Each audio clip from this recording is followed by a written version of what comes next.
Hello दोस्तों आज की इस वीडियो में हम लोग पढ़ने जा रहे हैं जो हमारा पॉलीटेक्निक के 6 सेमेस्टर में इलेक्ट्रिकल ब्रांच में एक सब्जेक्ट है हमारा। ठीक है ना, कौन सा सब्जेक्ट है हमारा? IMRE। ठीक है ना दोस्तों, इसको हम लोग पढ़ने जा रहे हैं। तो सबसे पहले हम लोग बात करें तो हमने फर्स्ट चैप्टर टोटली कंप्लीट कर दी, ये हमारा सेकेंड चैप्टर चल रहा है। ठीक है ना दोस्तों, तो यहाँ पर हम इस आज की इस वीडियो में हम लोग बात करेंगे कि लाइटनिंग अरेस्टर क्या होता है। सारे के सारे आपको नोट्स फॉर्म में सब कुछ मिलेगा। ठीक है ना दोस्तों, और आप वीडियो को प्लीज़ पूरा देखिए तभी आपको समझ में आएगा। और ये जो सारे के सारे नोट्स हैं ये हमारे टेलीग्राम चैनल पे आपको मिल जाएंगे, सो प्लीज़ कनेक्ट रहिए। मैं आपको लास्ट में टेलीग्राम चैनल का लिंक बता दूंगा। ठीक है दोस्तों, तो सबसे पहले हम लोग बात करते हैं लाइटनिंग अरेस्टर की। तो लाइटनिंग अरेस्टर जैसे कि आप इसका नाम देख रहे हैं लाइटनिंग अरेस्टर, यानी कि ये जो हमारी आकाशीय बिजली होती है उससे क्या होता है कि ये सुरक्षा प्रदान करता है।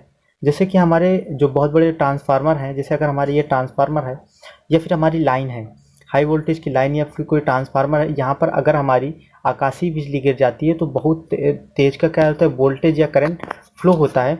और इससे क्या होता है कि जो हमारा इक्विपमेंट्स है वो डैमेज हो सकता है। तो इसी से सुरक्षा के लिए हम लोग लाइटनिंग अरेस्टर का प्रयोग करते हैं। तो सबसे पहले यहाँ पर क्वेश्चन ये आता है कि क्यों हम लोग अर्थिंग का भी तो प्रयोग कहीं ना कहीं इसी या फिर करते हैं, अर्थ वायर का प्रयोग भी तो कहीं ना कहीं करते हैं ऐसे।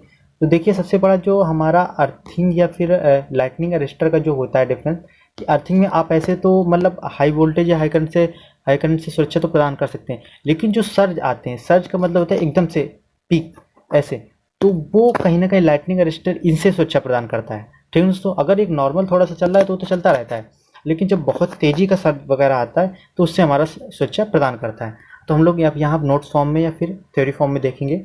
ठीक है ना दोस्तों, तो अर्थिंग स्क्रीन तथा भू तार के द्वारा उपकरणों को तड़ित से यानी लाइटनिंग से बचाया जा सकता है, परंतु उन तरंगों को रोक पाना असक्षम है जो कि उपकरणों के संपर्क तक पहुंचते हैं, यानी कि जो हमारे सर्ज उठती हैं उनको रोक पाना कहीं ना कहीं मुश्किल है। ठीक है ना, तो लाइटनिंग अरेस्टर या फिर तड़ित निरोधक या तड़ित प्रवर्तक, इसको हिंदी में तड़ित प्रवर्तक भी बोलते हैं, इस प्रकार से तरंगों से उपकरणों की सहायता प्रदान करता है, सहायता करता है। अर्थात तड़ित निरोधक एक इस प्रकार का रक्षी उपकरण है जो कि हमारे क्या है कि वोल्टेज, जो हाई वोल्टेज की सर्ज को सीधे कहाँ पर भेज देता है, ग्राउंड पे भेज देता है, भूमि में भेज देता है। तो आपको सबसे ये वाली जो लास्ट लाइन है ये आपको मोस्ट इंपॉर्टेंट याद रखनी है कि ये लाइटनिंग अरेस्टर क्या करता है, ये हाई वोल्टेज की सर्ज को कहाँ पर भेज देता है, भूमि में भेज देता है। ठीक है दोस्तों, तो सबसे पहले हम लोग डायग्राम इसका देखेंगे। तो आप ये देख रहे हैं, तो इस डायग्राम को पहले मैं समझाने की कोशिश करता हूँ, आप प्लीज़ ध्यान से देखिएगा। तो देखिए सबसे पहले ये हमारी जो लाइन आई है ये पावर लाइन आई है। इसके बाद ये देखिए ये लाइटनिंग अरेस्टर हमारा, ये टोटल ये जो है ये हमारा लाइटनिंग अरेस्टर है। अब क्या होता है कि यहाँ से हमने तो सबसे पहले यहाँ क्या दे दिया, गैप दे दिया है। इसके बाद फिर हमने एक रेजिस्टेंस लगा दिया और फिर ग्राउंड कर दिया है। तो क्या होता है कि जब कभी पावर लाइन में बहुत ज़्यादा भी मतलब एक, जैसे अगर ये हमारी लाइन 11 kV की है तो अगर इसमें 12 kV तक का भी वोल्टेज आ रहा है सपोज, तो इससे मतलब इतना तो इसने सहन कर लिया। ठीक है दोस्तों, अगर इससे ज़्यादा हो गया यानी कि एयर की डायलेक्ट्रिक स्ट्रेंथ से ज़्यादा अगर हमारा वोल्टेज हो जाए, तो ये जो हमारी एयर है ये इसकी डायलेक्ट्रिक स्ट्रेंथ से जब ज़्यादा हो जाएगा हमारा वोल्टेज, तो इसको क्या कर देगा, ये हमारी जो एयर है, यहाँ की जो एयर है वो हमारे एक कंडक्टिंग मटेरियल की तरीके से वर्क करने लगेगी, और ये हमारा जो सर्किट है ये हमारा सर्किट टोटली कंप्लीट हो जाएगा। और जैसे ही कंप्लीट होगा तो सारा का सारा वोल्टेज या करंट हमारा कैसे चला जाएगा, ग्राउंड में चला जाएगा। और ये जो हमारा है ये आप देख रहे हैं, ये जो रेजिस्टेंस है ये किसका वर्क करता है, तो ये एक हमारा नॉन लीनियर रेजिस्टेंस है। ठीक है ना, तो नॉन लीनियर रेजिस्टेंस का मतलब होता है कि अगर हमारा टेम्परेचर बढ़ता है तो क्या होता है, रेजिस्टेंस हमारा क्या होता है, घटता है। ठीक है दोस्तों, तो उसे हम लोग बोलते हैं नॉन लीनियर रेजिस्टेंस, यानी कि जो हमारे कैसे मतलब इन्वर्सली भी चले, जैसे जो हमारे सेमीकंडक्टर मटेरियल है, जैसे आप टेम्परेचर बढ़ाएंगे उनका रेजिस्टेंस क्या होता है, कम होता चला जाता है। तो इस तरीके से ये हमारा क्या होता है, ये हमारा लाइटनिंग अरेस्टर का टोटल डायग्राम है और इस तरीके से वर्क हमारा करता है। और अगर हम लोग देखिए ये देखिए इसमें क्या होता है, ये सर्ज का है ग्राफ, एकदम से देखो इस पहले थोड़ी थोड़ी सी बढ़ रही है, इसके बाद अच्छा मतलब बहुत तेज़ी से पहले बढ़ी, फिर उसके बाद फिर क्या कांस्टेंट हो जाती है, यानी कि एकदम से बहुत तेज़ हो जाती है।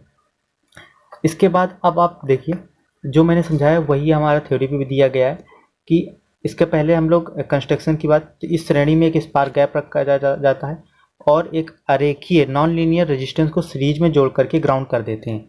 ठीक है दोस्तों, इसके बाद इसमें लाइटनिंग रजिस्टर का सिरा उस उपकरण से जुड़ा होता है जिसकी हमें क्या करनी होती है, रक्षा करनी होती है। तो देखिए यहाँ पर अगर हम लोग कुछ भी उपकरण ले सकते हैं, ये जैसे यहाँ पर हो सकता है, देखिए ये लाइन है, कहीं हो सकता है ट्रांसफार्मर हो, तो इस तरह से जो भी हम जिस भी इक्विपमेंट्स की हमें रक्षा करनी है उस यहाँ से वो इस वाले टर्मिनल से कनेक्ट किया जाएगा। तड़ित निरोधक में क्या होता है, स्पार्क गैप को इतना रखा जाता है कि समान वोल्टेज के बीच या माध्यम को आयोनाइज नहीं कर पाती है, परंतु जब कोई तड़ित उत्पन्न होता है तो उसमें वोल्टेज का मान समान वोल्टेज से कई सौ गुना अधिक होता है, और उस समय ये क्या होता है, इसके बीच का माध्यम आयोनाइज्ड हो जाता है। आयोनाइज्ड होने को वही मैंने बताया ना कि ब्रेकडाउन हो जाती है, और साथ ही आरेखीय प्रतिरोध का प्रतिरोध भी शून्य हो जाता है, और जिससे कि हमारी टोटल जो वोल्टेज है कैसी होती है, ग्राउंड हो जाती है। इसके बाद अब हम लोग बात करते हैं कि टाइप्स ऑफ लाइटनिंग अरेस्टर की, यानी कि लाइटनिंग अरेस्टर्स हमारे कितने प्रकार के होते हैं। तो एक तो हमारा होता है रॉड गैप अरेस्टर, फिर होता है हमारा हॉर्न गैप अरेस्टर, फिर होता है मल्टी गैप अरेस्टर, फिर होता है एक्सपल्सन टाइप लाइटनिंग अरेस्टर, फिर होता है वाल्व टाइप लाइटनिंग अरेस्टर। तो इन सब अरेस्टर्स के बारे में हम लोग देखेंगे थ्योरी और उनका डायग्राम समझेंगे, ठीक है ना दोस्तों। तो सबसे पहले हम लोग यहाँ पर बात करते हैं रॉड गैप अरेस्टर की। तो आप यहाँ पर ये देखिए, ये आप डायग्राम देख रहे होंगे, ये हमारा इंसुलेटर है, ठीक है ना दोस्तों, ये हमारा क्या है, इंसुलेटर है। इसके बाद आप ये देखिए, ये हमारी क्या लाइन है, और इसके बाद यहाँ पर इंसुलेटर है, और नीचे हमारा क्या दिया गया है, ये हमारा ट्रांसफार्मर का टैंक है, ठीक है ना दोस्तों। ये हमारे नीचे क्या है, ट्रांसफार्मर का यहाँ पर टैंक है। अब इनके बीच हमने ये क्या दे दिया, ये लाइटनिंग अरेस्टर लगा दिए। अगर इस लाइन पे, ये जो लाइन, ये देखिए, ये जो लाइन जा रही ना, अगर इस लाइन पे कभी भी बहुत ज़्यादा तेज हाई वोल्टेज या करंट आया, तो क्या किया इसने, ये करंट, अब इसको देखो, ये तो हमारा इंसुलेटिंग मटेरियल, लेकिन यहाँ इसको कंडक्टिंग पाथ मिल गया, और पाथ मिलने से ये इधर आया। लेकिन अगर ये बहुत ज़्यादा है, डाइलेक्ट्रिक स्ट्रेंथ से बहुत ज़्यादा है ये वोल्टेज, तो ये इसको ब्रेक डाउन कर देगा और इस तरीके से सर्किट कंप्लीट कर देगा, और इसके होते हुए फिर क्या चला जाएगा, ये ग्राउंड हो जाएगा। इस तरीके से ये हमारा क्या है, रॉड गैप। अब इस सब पार्ट्स को क्या बोलते हैं, तो सब मेंशन ही है। ये क्या है, rod gap to connected line, ये हमारा रॉड का गैप है, ये हमारी ट्रांसफार्मर की बुशिंग है, ठीक है ना। और ये रॉड कनेक्टेड टू अर्थ, और ये किससे भी कनेक्ट है, बाद में अर्थ से कनेक्ट है। इस तरीके से अब इसके बारे में थोड़ा सा लिखने की बात करें तो ये बहुत ही आसान व असाधारण, कैसा है, आसान और साधारण लाइटनिंग रजिस्टर है। इसमें 1.5 सेंटीमीटर की दो छड़ें होती है, कितनी सेंटीमीटर की, 1.5, जो कैसी 90 डिग्री पर मुड़ी होती हैं। इन दोनों छड़ों के मध्य कुछ खाली स्थान होता है, जिनमें से एक क्षण लाइन के साथ जुड़ा होता है, जबकि दूसरा क्षण भूसे होता है, यानी कि अर्थ होता है। इंसुलेटर क्षण के मध्य की दूरी क्षण की लंबाई का 1/3 होना चाहिए, ठीक है ना दोस्तों। यानी कि ऐसा भी नहीं कि आपने बहुत ज़्यादा पास में इंसुलेटर के रख दिया, क्योंकि यदि दूरी 1/3 से कम होगा तो आर्क के कारण हमारा इंसुलेटर जल सकता है, ठीक है ना दोस्तों। समान अवस्था में रॉड गैप एक विद्युत रोधक की तरह कार्य करता है, परंतु जैसे ही हाई वोल्टेज की सर्ज उत्पन्न होती है तो रॉड गैप के बीच खाली स्थान का माध्यम आयोनाइज्ड हो जाता है, और वो वोल्टेज, हाई वोल्टेज कैसी हो जाती है, अर्थ हो जाती है।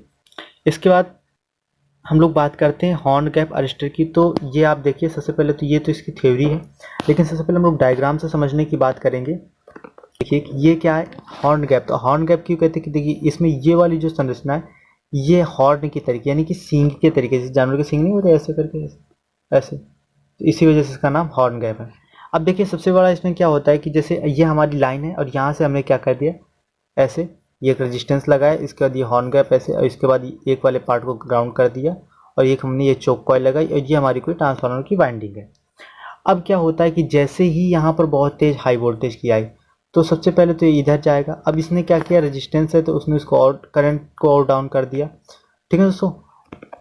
इसके बाद क्या, अगर ये बहुत ज़्यादा तेज है तो यहाँ का जो एयर है ये भी कैसी हो जाएगी, आयोनाइज्ड हो जाएगी, और इससे ये सर्किट कंप्लीट होगा, और फिर ये ग्राउंड हो जाएगा। तो इसमें भी सिंपल सा ये तरीका है। अब देखिए इसमें क्या है कि जैसे जैसे इसमें आप पास में, तो जल्दी मतलब आयोनाइज, अब जैसे जैसे दूर जाते जाएंगे और ज़्यादा बढ़ता जाएगा स्पेस, यानी कि आयोनाइजेशन की क्षमता कहीं ना कहीं मतलब, और जितनी ज़्यादा हमारी हाई वोल्टेज होगी वो सारा का सारा एब्जॉर्ब अच्छे तरीके से हो जाएगा। अब इसके बारे में हम लोग थोड़ा सा थ्योरी भी पढ़ते हैं। तो हॉर्न गैप अरेस्टर में दो छड़ें सींग की आकृति की होती हैं, ठीक है ना, किसकी, सींग की आकृति, जिनके बीच छोटा सा एयर गैप होता है। दोनों छड़ों के मध्य दूरी को इस प्रकार समायोजित किया जाता है कि क्रमशः दोनों छड़ों के मध्य दूरी कैसे क्या होती जाए, बढ़ती जाए। इन दोनों छड़ों को पोर्सलिन के विद्युत रोधक पर लगाया जाता है। हॉर्न गैप अरेस्टर का एक सिरा प्रतिरोध व चोक के दूसरी लाइन से जुड़ा होता है, जबकि दूसरा सिरा भू से जुड़ा होता है। यानी कि सिंपल सा है, देखो लाइटनिंग एक तो हमारे लाइन से होगा और दूसरा कैसा, ग्राउंड होगा, तभी तो मतलब अगर हाई वोल्टेज आए तभी तो हो जाएगी ग्राउंड पे। प्रतिरोध आर के मान को सीमित करता है, जिसके मान को प्रतिरोध आर धारा के मान को, मैंने पहले बताया कि किसके मान को, धारा के मान को हमारा प्रतिरोध आर का मान मतलब सीमित करता है, उसके मान को घटाता है। चौक कुंडली को इस प्रकार लगाया जाता है कि समान आवृत्ति पर बहुत कम प्रेरकत्व हो परंतु उच्च आवृत्ति पर प्रेरकत्व का मान बहुत अधिक बढ़ जाए। यानी कि इसका मान सिंपल से ये होता है कि अगर हमारी जैसे फ्रीक्वेंसी, अब देखो जो सर्ज वगैरह तो उसकी फ्रीक्वेंसी भी बहुत हाई होती है, और हम लोग जानते हैं कि एक्सएल बराबर क्या होता है, जे ओमेगा एल। क्या होता है, जे ओमेगा एल। और अगर हमारा क्या होगा कि ओमेगा का मान बढ़ गया, और ओमेगा बराबर 2 पाई एफ होता है, ठीक है ना। यानी कि एफ फ्रीक्वेंसी का मान जैसे जैसे बढ़ेगा वैसे वैसे एक्सएल का मान भी क्या होता जाएगा, बढ़ता जाएगा। अब यहाँ देखिए ये चौक में यहाँ पर एक्सएल का मान अगर बढ़ता जाएगा तो कहीं ना कहीं फिर ये हमारी करंट इधर ना जा करके कैसे इधर जाएगी, ठीक है दोस्तों, लाइटनिंग अरेस्टर की तरफ। तो इस प्रकार से समान धारा अथवा वोल्टता इस अंतर को पार नहीं कर पाती, परंतु जब कोई बिजली गिरती है तो दोनों छोरों के मध्य का माध्यम आयोनाइज्ड हो जाता है और धीरे धीरे अपनी पोजीशन को बढ़ाता है, और इस प्रकार पूरा माध्यम आयोनाइज्ड हो जाता है जिससे अब वोल्टता आर के रूप में पाथ बना लेती है और भू संपर्कित हो जाती है। तो इस प्रकार से हमने देखा कि हॉर्न टाइप क्या होता, मतलब इसके क्या होता है, इसका कैसे वर्क करता है, एडवांटेज क्या होता है। ये तो देखो श्रेणी प्रतिरोध में जो श्रेणी में प्रतिरोध लगा होता है वो भी धारा के मान को कम करता है, ठीक है दोस्तों। फ्रीक्वेंसी वगैरह हाई होने से कहीं ना कहीं ये 32 आर को, जिसके कारण इसमें सर्ज के समाप्त होने पर धारा लोक प्रकृति की अवस्था नहीं रहती, यानी कि इसमें शॉर्ट सर्किट की प्रॉब्लम नहीं रहती। इसके बाद हम लोग बात करते हैं मल्टी गैप। मल्टी गैप मतलब सबसे पहले आप ये देखिए, यहाँ पर हमने क्या किया है कि एक तो हमने एक लाइटनिंग अरेस्टर का एक सिरे तो लाइन से जोड़ दिया, फिर ये हमारे सिलेंडर टाइप में होते हैं और इनके बीच हमने क्या कर दिया, ये आप देखिए ये हमने गैप दे दिया, और ये हमने इन दोनों के बीच में एक शंट रेजिस्टेंस लगा दिया, इधर सीरीज रेजिस्टेंस लगा के ग्राउंड कर दिया, ठीक है दोस्तों। अब यहाँ पर पढ़ते हैं कि मल्टीमीटर को दिखाया गया है। इस श्रेणी क्रम में धातु के सिलेंडर होते हैं, कैसे, ये आप जो गोल गोल देख रहे हैं ये कैसे, ये हमारे धातु के सिलेंडर हैं, यानी कि मेटल के सिलेंडर हैं, जो एक दूसरे से कैसे होते हैं, विद्युत रोधी। अब यहाँ पर देखो ये गैप है ना, यानी कि यहाँ पर कैसे ये विद्युत रोधी होते हैं, एक दूसरे से विद्युत रोधी, ये नहीं विद्युत रोधी होते हैं, सिलेंडर नहीं, इनके बीच का जो गैप है वो विद्युत रोधी होता है। मल्टी गैप लाइटनिंग अरेस्टर का पहला सिलेंडर लाइन से जुड़ा होता है, जैसे कि ये देखिए पहला सिलेंडर लाइन से जुड़ा है, और अन्य श्रेणी प्रतिरोध के द्वारा अवस्था में बिंदु बी पर अर्थ पोटेंशियल होते हैं। ये बी हमारा कैसा है, ये इसके द्वारा कैसा अर्थ पोटेंशियल पर है, जिसके कारण साधारण वोल्टता श्रेणी खाली जगह का नहीं तोड़ पाती, परंतु जैसे ही हाई वोल्टेज उत्पन्न होती है ए बी का ब्रेकडाउन, जो गैप का ब्रेकडाउन हो जाता है, ब्रेकडाउन के पश्चात उच्च धारा सीधा रास्ता चुनती है और शंट प्रतिरोध से होते हुए भू संपर्कित हो जाता है। जब सर्ज समाप्त हो जाती है तो बी से सी की ओर जाने वाली धारा का मान इतना कम हो जाता है कि ए से बी का ब्रेकडाउन नहीं हो पाता है, यानी कि अगर ये बहुत कम हुआ तो ब्रेकडाउन नहीं होगा इनके बीच का, और ये कहीं ना कहीं पाथ नहीं बनाएगा, यानी कि नॉर्मल लाइन चलती है। अगर जब बहुत ज़्यादा होगा तो ये फिर इसके बीच के गैप को क्या कर देगी, माध्यम यानी कि एयर को ब्रेक कर देगी। वही सिंपल सा कॉन्सेप्ट है, जो बीच में एयर को हम लोग उससे ज़्यादा, जैसे हमारा हाई वोल्टेज होगा डाइलेक्ट्रिक रेजिस्टेंस से, वो हमारी एयर जो है वो कंडक्टिंग मटेरियल के तरीके वर्क करने लगी और सर्किट कंप्लीट हो जाएगी और हमारा सारा का सारा हाई वोल्टेज ग्राउंड हो जाएगा। अब ये देखिए इस प्रकार के लाइटनिंग अरेस्टर का प्रयोग ऐसे स्थानों पर किया जाता है जहां पर ऑपरेटिंग वोल्टेज कितने 33 kV से ज़्यादा हो। इसके बाद हम लोग बात करते हैं एक्सपल्सन टाइप अरेस्टर की। तो ये भी हमारे देखो इस प्रकार के तड़ित निरोधक को सामान्यतः रक्षक ट्यूब भी कहते हैं। ये तड़ित निरोधक वहाँ पर प्रयोग किए जाते हैं जहाँ पर वोल्टेज 33 kV से अधिक हो, ठीक है दोस्तों। अब ये देखिए इसमें गैप एक ए डैश तथा है। इस लाइटनिंग अरेस्टर में दो प्रकार के दो गैप होते हैं, ठीक है दोस्तों। आप ये डायग्राम देख लीजिए, ये देखिए इसमें ये एक तो देखिए ये गैप हमारा, एक तो गैप हमारा ये है और एक गैप हमारा ये, ठीक है, और ये हमारा कैसा है, एक फाइबर का ट्यूब है। अब ये देखिए ये हमारी, देखिए ये हमारा पोल है, ये इंसुलेटर, ठीक है दोस्तों, और ये हॉर्न और ये प्रोजेक्टर ट्यूब। तो यहाँ देखो एक तो यहाँ तो है ही है और एक इसके अंदर भी है, तो दो गैप इसमें होते हैं। तो फाइबर ट्यूब में गैप को दो इलेक्ट्रोडों के मध्य रखा जाता है। ऊपरी इलेक्ट्रोड रॉड गैप से जुड़ा होता है जबकि निचला इलेक्ट्रोड अर्थ से जुड़ा होता है। एक एक्सपल्सन अरेस्टर प्रत्येक लाइन पर चलाया जाता है। जब लाइन में ओवर वोल्टेज उत्पन्न होती है तो ए डैश के बीच का माध्यम आयोनाइज्ड हो जाता है और इलेक्ट्रोड पर आर्क स्ट्रक करती है, जिसके कारण ऊष्मा उत्पन्न होती है और आर्क की ऊष्मा फाइबर की दीवार को वाष्पित करती है, जिसके कारण गैस उत्पन्न होती है और एक छोटे समय के लिए उत्पन्न गैस के द्वारा उच्च दाब उत्पन्न होता है, जिसके कारण इलेक्ट्रोडों के मध्य संपर्क स्थापित हो जाता है और हाई वोल्टेज हमारी कैसे ग्राउंडेड हो जाती है, ठीक है दोस्तों। इसका सिंपल सा मतलब आपने समझ ही लिया होगा। देखिए क्या होता है कि जैसे यहाँ पर क्या हुआ कि बहुत ज़्यादा बहुत ज़्यादा हाई वोल्टेज आई इस लाइन पे, तो इसने इसको क्या कर दिया, यहाँ के एयर को ब्रेक डाउन किया, यहाँ से कंप्लीट हुआ, और जैसे ही यहाँ पर कंप्लीट हुआ बहुत हाई वोल्टेज, अब हाई करंट तो मतलब हाई करंट है, तो हाई करंट से हाई टेम्परेचर भी आएगा, क्योंकि आई स्क्वायर आर होता है ना एच बराबर। और इससे क्या होता है कि यहाँ के जो ट्यूब आप देख रहे हैं, यहाँ का जो बीच का स्पेस है, ये भी कहीं ना कहीं क्या हो जाता है, कंडक्टिंग हो जाता है। यहाँ पर जो गैस उत्पन्न होगी वो एक as a conducting material behave करने लगेगी, और ये सर्किट कंप्लीट हो जा करके और सारा का सारा जो हमारा वोल्टेज है वो ग्राउंड हो जाएगा। इसके बाद हम लोग बात करते हैं वाल्व टाइप, ठीक है ना। इसे हम लोग थायराइड टाइप लाइटनिंग अरेस्टर भी बोलते हैं, ठीक है ना। इसमें यानी कि थायराइड डिस्क यूज होती हैं। तो वाल्व टाइप लाइटनिंग अरेस्टर का प्रयोग हाई वोल्टेज वाले स्थानों पर किया जाता है। इसमें अलीनियर रेजिस्टेंस होता है। अब इसके पार्ट देखिए, इसमें दो पार्ट होते हैं, एक तो होता है सीरीज गैप एंड दूसरा होता है नॉन लीनियर रजिस्टर्स डिस्क। ठीक, non linear element spark gap के श्रेणी क्रम में जुड़ा होता है। कैसे जुड़ा होता है, श्रेणी क्रम में जुड़ा होता है। इन दोनों को पोर्सिलिन के कनेक्टर में असेंबल किया जाता है। आरेखीय रजिस्टर की प्लेटों को आकार्बनिक यौगिकों के द्वारा किया जाता है, जैसे कि थायरिस्टर या मेट्रोसिल। अब आपको यह याद रखना है कि इसमें जो डिस्क यूज होती हैं वो तो या तो थायरिस्टर की होती हैं या फिर मेट्रोसिल की होती हैं। ये प्लेटें श्रेणी क्रम में जुड़ी होती हैं। आरेखीय रजिस्टर समान अवस्था में हाई वोल्टेज हाई रेजिस्टेंस प्राप्त करता है, परंतु हाई वोल्टेज की सर्ज उत्पन्न होने पर लो रेजिस्टेंस प्राप्त करने लगता है। ठीक है दोस्तों, तो इस प्रकार से आपने ये देखा, और ये आप डायग्राम देख सकते हैं इसमें सिंपल सा। अब देखिए इसमें भी क्या है कि ये आप जो देख रहे हैं, ये जो कैपेसिटर फॉर्म हो रहे हैं, तो इनके बीच जो हमारी डाइलेक्ट्रिक स्ट्रेंथ है कहीं ना कहीं उसको कैसा हाई रखा जाता है, लेकिन जैसे ही हाई वोल्टेज आता है ये ब्रेक डाउन होता है, और ये हमारे एज ए शॉर्ट सर्किट यानी कि शॉर्ट सर्किट हो जाते हैं। और फिर हमारे यहाँ पर ये जो नॉन लीनियर रजिस्टर्स है, ये भी कैसा क्या होता है, नॉन लीनियर का मतलब टेम्परेचर जैसे ही बढ़ेगा इसका रेजिस्टेंस क्या हो जाएगा, कम हो जाएगा, और सारी की सारी वोल्टेज हमारी कैसी हो जाएगी, ग्राउंड हो जाएगी। तो इस प्रकार से आपने देखा।